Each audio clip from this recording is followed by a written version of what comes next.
अगर आप आईवीएफ में आते हैं तो मुश्किल से 2 महीने में आपको प्रेगनेंसी प्राप्त। 2 महीने के अंदर। कुछ-कुछ कपल्स तो होते हैं कि 15 साल, 20 साल तक वेट करते हैं। जी। नहीं होता है, हमारे पास आते हैं 2 महीने में प्रेगनेंसी हो जाती है। इस मशीन को क्या कहते हैं सर? इस मशीन को इक्सी मशीन कहते हैं। जैसे ये स्पर्म सेल को मैंने कैच एक किया सर, बिल्कुल। अभी एकदम नेचुरल तरीका से वो फर्टिलाइजेशन होगा, जो औरत के शरीर में जैसे फर्टिलाइजेशन होता है वैसा ही, सेम वैसे ही प्रोसेस में सेम सर। प्रोसेस में फर्टिलाइजेशन होगा। जो पेशेंट हैं, उनके मन में कई सारे सवाल होते हैं, लेकिन प्रक्रिया कितनी तरह से हो करके गुजरती है, तो वो समझना बेहद ज़रूरी होता है। सर नमस्कार, हमारे चैनल में आपका पुनः स्वागत है सर। नमस्कार, नमस्कार। इससे पहले भी सर हम लोग कई इंटरव्यूज़ में बता चुके हैं कि एक प्रोसेस माध्यम कैसा होता है, लेकिन जो समय लगता है सर और जो प्रक्रिया होती है, वो काफ़ी लंबी होती है और बहुत हद तक वो लोगों के मन में होता है कि चलो ठीक है, टेस्ट आ रहा है कि नहीं आ रहा है। लेकिन आप लोग जिस तरह से ये चीज़ों को देखते हैं सर, तो उस पे आप क्या कहना चाहेंगे कि कितना समय लग जाता है सर उसमें? देखिए, हम मुझे तो लगता है आईवीएफ सबसे कम समय लेने वाला जी, प्रोसीजर है। जी, आपको अगर यदि प्रेगनेंसी नहीं हो रही है 1 साल के बाद भी, जी, मतलब अगर नेचुरल प्रोसेस से नहीं हुआ, तो जी, आप कितना टाइम लीजिएगा? 2 साल, 3 साल, 5 साल जी, लीजिएगा। जी, उसके जी। बाद अगर आप आईवीएफ में आते हैं तो मुश्किल से 2 महीने में आपको प्रेगनेंसी प्राप्त हो 2 जाती महीने के अंदर में है, सर। 2 महीने के अंदर में। जी, पहला महीना हम लोग oocyte और स्पर्म को फर्टिलाइजेशन करा करके फ्रीज करते हैं, दूसरा महीना एम्ब्रियो ट्रांसफर करके 15 दिन में रिजल्ट आ जाती है। तो जी, मुश्किल से 2 महीने में आपको प्रेगनेंसी आ जाती है। कुछ-कुछ कपल्स तो होते हैं कि 15 साल, 20 साल तक वेट करते हैं। जी, नहीं होता है, हमारे पास आते हैं 2 महीने में प्रेगनेंसी हो जाती है। जी। सर जैसे कि ये प्रोसेस जो होता है सर जिसको कहते हैं ये पूरे प्रोसेस में या बाकी चीज़ों में सर, ये तो आप बताते हैं सर। एक जो नॉर्मल सवाल होता है कि खाना-पीना सर इस प्रोसेस में क्या देखना चाहिए हाँ, सर? नॉर्मली ये ये बहुत बताया जाता है कि खाना-पीना में क्या होना चाहिए। कुछ भी हम लोग एडवांस चीज़ नहीं कर रहे हैं कि आपको जी, खाना-पीना में कुछ कुछ नया टाइप का वेरिएशन चीज़ लगे। करना चाहिए। जी, हाँ, प्रोटीन का जो इस्तेमाल होना चाहिए वो ज़्यादा होना चाहिए। रफ़ेज आपको ज़्यादा खाना चाहिए ताकि जी, वो डाइजेशन सही से हो। कॉन्स्टिपेशन से बचना चाहिए। बस यही सब है। खाना तो आपको हमेशा अच्छा ही खाना चाहिए, चाहे बिल्कुल, आप आईवीएफ करा रहे हैं या नॉर्मली नहीं करवा रह रहे हैं सर। रहे हैं, आपको खाना जी, अच्छा खाना चाहिए। बिल्कुल। इस मशीन को क्या कहते हैं सर एक बार? इस मशीन को इक्सी मशीन कहते हैं, जी, इंट्रासाइटोप्लाज्मिक स्पर्म इंजेक्शन। इसको जी। माइक्रो मैनिपुलेटर भी बोलते हैं। अच्छा माइक्रो मिनट। हाँ, इसमें oocyte और स्पर्म दोनों को हम लोग फर्टिलाइज कराते हैं। एक बार स्क्रीन पर सर एक बार फिर से एक बार आप बताइए कैसा है ये हाँ, प्रोसेस? ये जी, स्पर्म्स है, जी, स्पर्म सेल है। जी। मैं आपको और जी, एक भी बार प्रोसेसिंग में है सर अभी। प्रोसेसिंग में बता देता हूँ। जी, ये स्पर्म सेल को मैं कैच कर लेता हूँ। जी,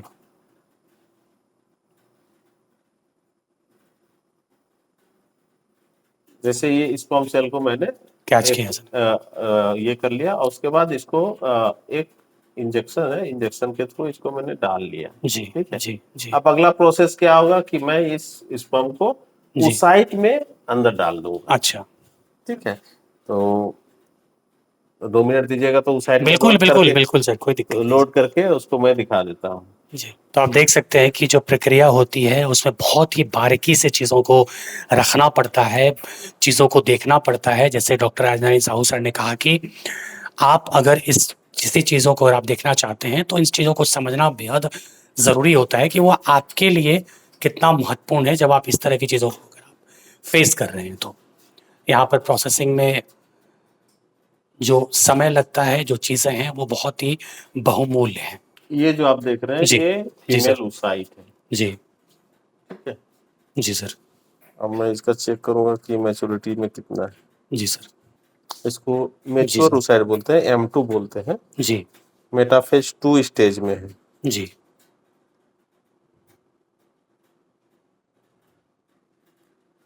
इसमें मैं ये स्पर्म मेरा आया। जी इसे सर। देखिए यहाँ पर स्पर्म है। जी, ठीक है। उसमें वो इस फूड स्पर्म को मैं अंदर इंजेक्ट करूंगा। जी, ये इंजेक्ट कर दिया मैंने। जी, अब इसे एक कल्चर कंडीशन में मुझे रखना है। जी, तो मैं दिखाता हूँ कैसे करना है। ये दूसरा oocyte लिया मैंने।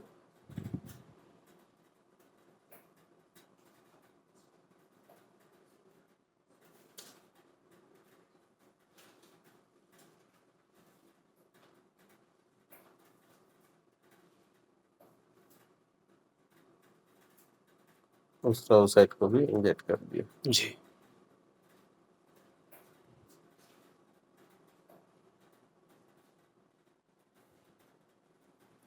अब उस साइड को हम लोग कल्चर कंडीशन में रखते हैं। जी।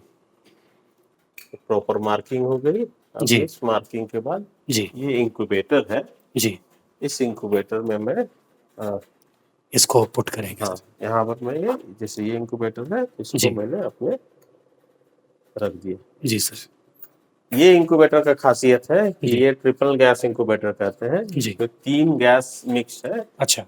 ऑक्सीजन, कार्बन डाइऑक्साइड और नाइट्रोजन। जी। ये मिमिक करता है आपके किसी भी औरत के यूट्रस को, जो जी। बच्चेदानी जो होती है, जी। उसको मिमिक करके इस इंक्यूबेटर को बनाया गया है 37 डिग्री सेल्सियस के साथ। बिल्कुल। अभी एकदम नेचुरल तरीका से वो फर्टिलाइजेशन होगा, जो औरत के शरीर में जैसे फर्टिलाइजेशन होता है वैसा ही सेम वैसे ही प्रोसेस सेम प्रोसेस में वो फर्टिलाइजेशन होगा। वो ग्रोथ करेंगे, डे 2 डे 3 करके ब्लास्टोसिस्ट पे बनेंगे, वो फिर हम लोग वापस गर्भाशय में डालेंगे। और इसके बाद सर फिर जो भी रिपोर्ट्स बनता है फिर आप पेशेंट से शेयर करते हैं उसको। हाँ, पेशेंट से और शेयर फिर कर। उसके बाद उनको जो भी दिशा निर्देश होता है वो देते हैं। बिल्कुल। और देखिए, जी। आईवीएफ सेंटर्स तो बहुत सारे हैं, जी। लेकिन आईवीएफ सेंटर का चूज कैसे करना चाहिए, मैं जी। इस पर थोड़ा सा बात करूंगा। जी। जी। जी। कोई भी सेंटर जी। मतलब पेशेंट बहुत सारे सेंटर को देखते हैं कि हाँ ये आईवीएफ सेंटर है, बहुत सारे सही बात, सेंटर है, सही बात। लेकिन आपको चूज कैसे करना है। बिल्कुल। चूज करने का पहला फॉर्मूला है कि आप उस सेंटर में जाइए और इम्यूनोलॉजिस्ट से बात कीजिए, इम्यूनोलॉजिस्ट है कि नहीं है। अगर आपके इन हाउस इम्यूनोलॉजिस्ट है जो आपके ऊसाइड और स्पर्म को केयर करेंगे, आपके ऊसाइड और स्पर्म को देखेंगे, उनको प्रोसेस करेंगे, तो एक इन हाउस इम्यूनोलॉजिस्ट होते हैं। हमारे पास कम से कम 4 इम्यूनोलॉजिस्ट हैं जो इन हाउस है। वो अपना काम करते रहते हैं। आप आकर के उनसे मिल सकते हैं, बात कर सकते हैं, उनसे पूछ सकते हैं कि आपके जो अंडे हैं उनका क्या अभी कंडीशन है, कितने बचे हुए हैं, उनका क्या करना है, ये आप पूछने का पूरा अधिकार है। पहला कि इम्ब्रियोलॉजिस्ट से आप मिल सकते हैं। दूसरा, आपका लैब कंडीशन कैसा है। एम्ब्रियोलॉजी का लैब कंडीशन बहुत मायने रखता है। ये इसका एयर का जो क्वालिटी होता है वो बहुत ही प्रीमियम होता है। इसमें कोई भी डस्ट नहीं होते हैं। इसको बोलते हैं हम लोग एएचयू। जी।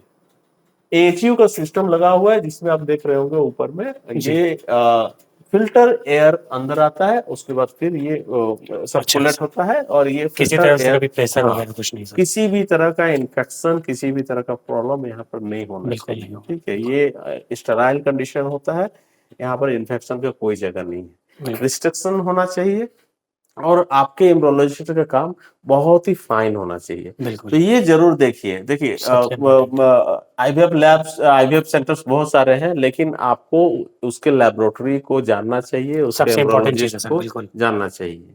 बिल्कुल, ये सबसे महत्वपूर्ण चीज है। बहुत महत्वपूर्ण। एक बार कैमरा पर्सन ये जो सर ने कहा, एक बार फिर से बता दीजिए वो जो आपने कहा कि एयर क्वालिटीज, एक बार सर ये फंक्शंस को। हाँ, ये एएचयू कहते हैं इसको। एएचयू में होता है कि आपके एयर क्वालिटी मेंटेन रहते हैं, बहुत ही फिल्टर होते रहते हैं, हैपा फिल्टर से फिल्टर होते हैं, अच्छे क्वालिटी का एयर इन होता है और जो यहाँ पर एयर यूज होता है वो फिर बाहर चला जाता है। अच्छा, तो अच्छे क्वालिटी के एयर यहाँ पर रहेंगे और वो फिल्टर एयर रहेंगे, मतलब उसमें माइक्रोन्स के भी डस्ट पार्टिकल्स नहीं रहेंगे, पूरा माइनर एकदम, पूरा एकदम नीट एंड क्लीन प्रॉपर। ये उसके बाद आपके जो मशीनरीज हैं वो बहुत मायने रखते हैं। ये इसको लैमिनर एयर फ्लो बोलते हैं, इसको इन्वर्टेड माइक्रोस्कोप बोलते हैं।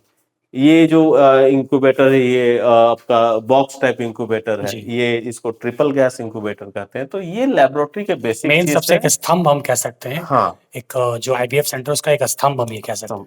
बिल्कुल सर, हमसे बात करने के लिए बहुत शुक्रिया सर। एक बार एड्रेस सर अपना बता दीजिए सर। रांची में अंकुरम आईवीएफ ये डंगरा टोली चौक में है, पेंटालून्स के ऊपर में, 3rd फ्लोर।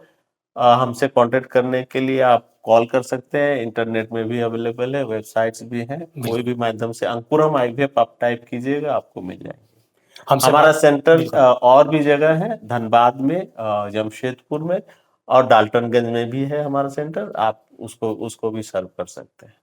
हमसे बात करने के लिए, समझने के लिए बहुत शुक्रिया। सर ने एक बहुत अच्छी बात कही कि यहाँ पर अगर आप किसी भी आईवीएफ सेंटर में अगर जाते हैं तो वहाँ के जो विशेषज्ञ हैं या फिर जो ओपीडी सेंटर या कहें जो भी आप कहें, वहाँ की ज़रूर जांच पड़ताल कर लें और अगर आप बाकी चीज़ों भी अगर आप देखना चाहते हैं तो एक बार ज़रूर अंकुरम आईवीएफ में, जो कि डंगाडोली चौक पेंटालोन बिल्डिंग में 3rd फ्लोर पर है, और कहें तो एक कम समय में अगर हम कहें तो एक बेहतर नाम की श्रेणी में शामिल है अंकुरम आईवीएफ। धन्यवाद।